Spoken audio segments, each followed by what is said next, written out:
पुराने समय की बात है। एक वन में एक तपस्वी ब्रह्मचारी अपनी साधना में लीन रहता था। उसका एक ही उद्देश्य था, मोक्ष की प्राप्ति।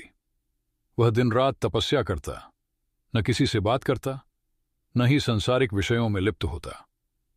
एक दिन उसी वन में एक सुंदर कन्या अपने परिवार से बिछड़कर भटक गई। वह ब्रह्मचारी के आश्रम के पास पहुंची और वहां ठहरने की अनुमति मांगी। ब्रह्मचारी ने सोचा कि यह माया का जाल हो सकता है, इसलिए उसने आंखें मूंद लीं और कोई उत्तर नहीं दिया। परंतु कन्या बहुत थकी हुई थी, भूखी प्यासी भी थी। वह आश्रम के पास ही बैठ गई।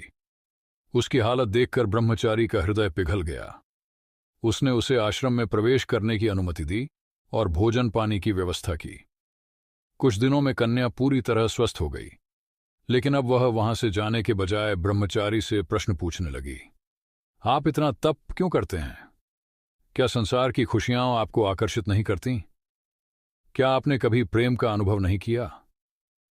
ब्रह्मचारी शांत रहा, परंतु उसके मन में विचारों का तूफान उठने लगा।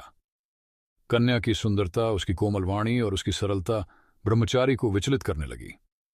एक दिन कन्या ने ब्रह्मचारी से कहा, यदि आप चाहें तो मैं आपकी सेवा कर सकती हूं, आपका ध्यान रख सकती हूं। आपको मेरी जरूरत नहीं लगती? ब्रह्मचारी कुछ कह नहीं पाया। वर्षों की साधना और वैराग्य एक ओर था और दूसरी ओर मन में उठते नए भाव। उसने ईश्वर से प्रार्थना की और अपने मन को शांत करने का प्रयास किया।